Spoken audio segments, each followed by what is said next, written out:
Aujourd'hui, je voudrais vous parler de notre programme de location de terre en République démocratique du Congo. C'est un programme à 3 volets. Le premier volet consiste juste à la location simple de terre, de vastes terres agricoles.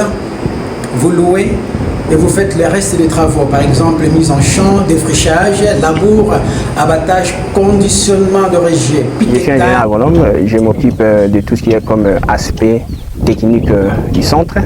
Et par aspect technique, je vois tout ce qu'il y a comme aspect culturel et plantes. Vous aurez à tout temps les images. À chaque 2 semaines, nous vous enverrons les images pour vous. Tozobenga ba mama nyonso o bazali banda mboka. Soki boye bosombi toto loué et que ça malamu mingi. Dans saison de sali na mois de septembre.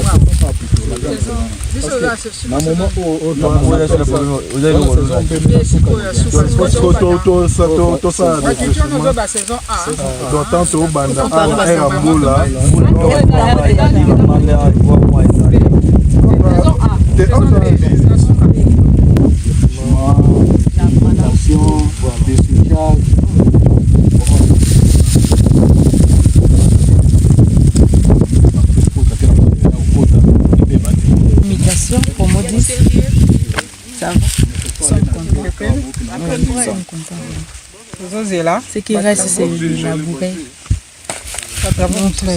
Comme ça. Oui. Tout c'est là. Tout ça déjà là. Oui, on est vraiment content. On a vu la délimitation. Ok.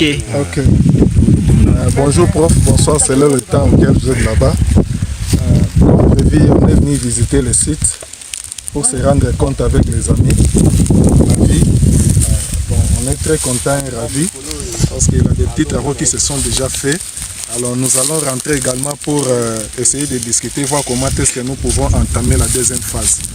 Donc dans les jours qui suivent ici, nous allons directement en contact avec l'ING. Nous allons essayer de vous faire signe déjà de la situation. Donc on est vraiment un peu pressé compte tenu de la saison de pluie qui vient, nous voulons avancer avec les travaux. Donc merci beaucoup, on est très content, on a vu les panneaux comme vous l'avez déjà fait ici. Donc c'est à nous maintenant de progresser avec les autres étapes qui restent.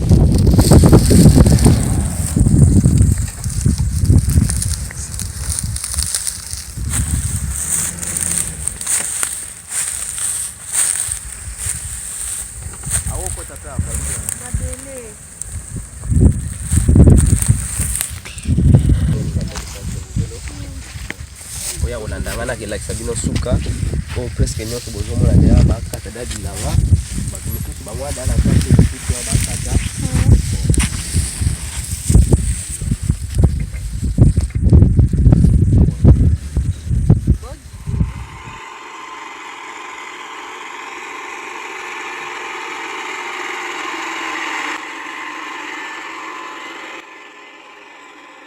Why am I looking at you? You're a picture in a frame. I make believe you're next to me, but I know it's not the same. Why am I looking at you? You're a pixel on a screen. Your animating principle is nowhere to be seen.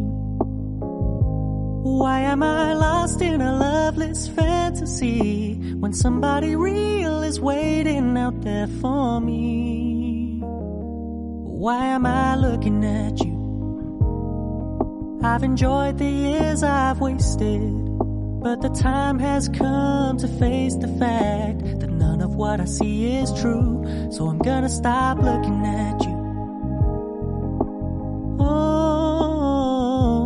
Gonna stop looking at you. Oh, why am I looking at you? You're a picture in a frame.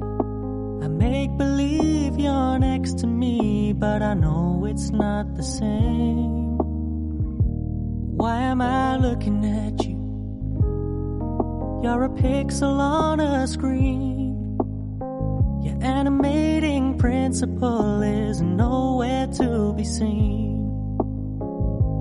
Why am I lost in a loveless fantasy when somebody real is waiting out there for me? Why am I looking at you? I've enjoyed the years I've wasted, but the time has come to face the fact.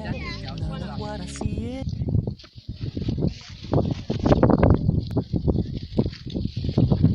comme une étape à chargement.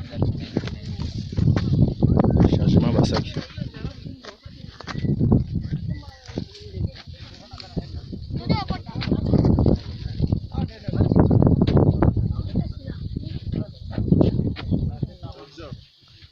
Maman be somba bambala bango.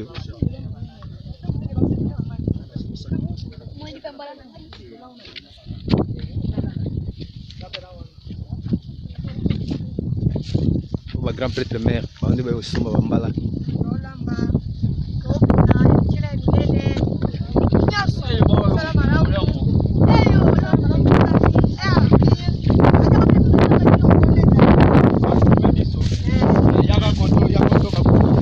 Maman, boni, ça la gestion de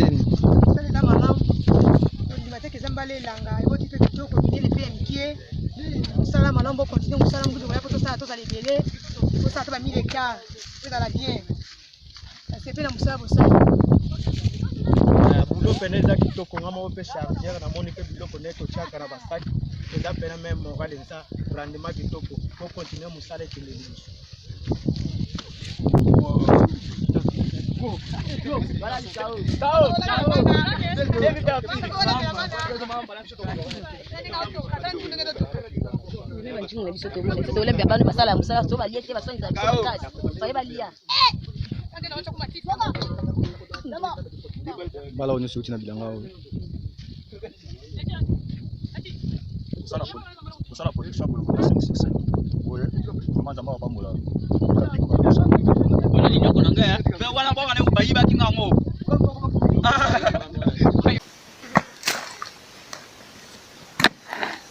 Yasa. Ayi.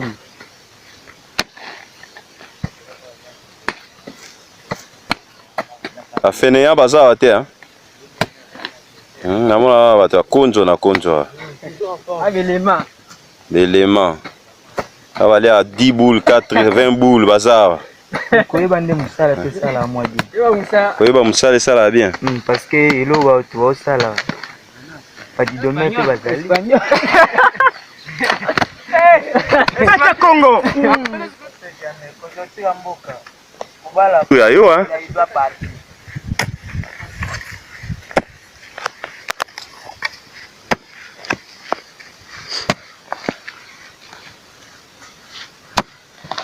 How sani Alex? On drainé. Ok, vélo tout ça na Kimbongo, tout ça travail. Premier travail dans qui saclage et deuxième tout côté dans la labour et après labour tout ça dans traçage et quatrièmement c'est drainage. Je pense que dans quelques heures, nous sommes déjà prêts. Et tout, tout tracer chaque plateforme, plutôt c'est mis en ligne et le mobile. Donc il y a moins de ça, nous sommes tous au la journée. Pour la journée à l'élo. Le but vendredi, tu vas me soutenir ça là comme tout ça là autre béni oui pour la maille pour permettre à toi arroser chaque plateforme.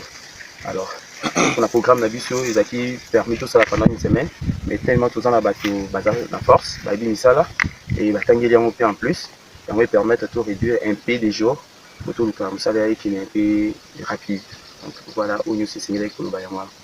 L'inconvénient les terrains ils ont marécagé les 1 ils ont sol lourd. Malgré sol lourde, il faut tout comprendre les acteurs aux riches. Tout ça, système il y a qu'au drainer, maille. Donc irrigation, mais qu'au drainer, c'est-à-dire qu'au évacuer.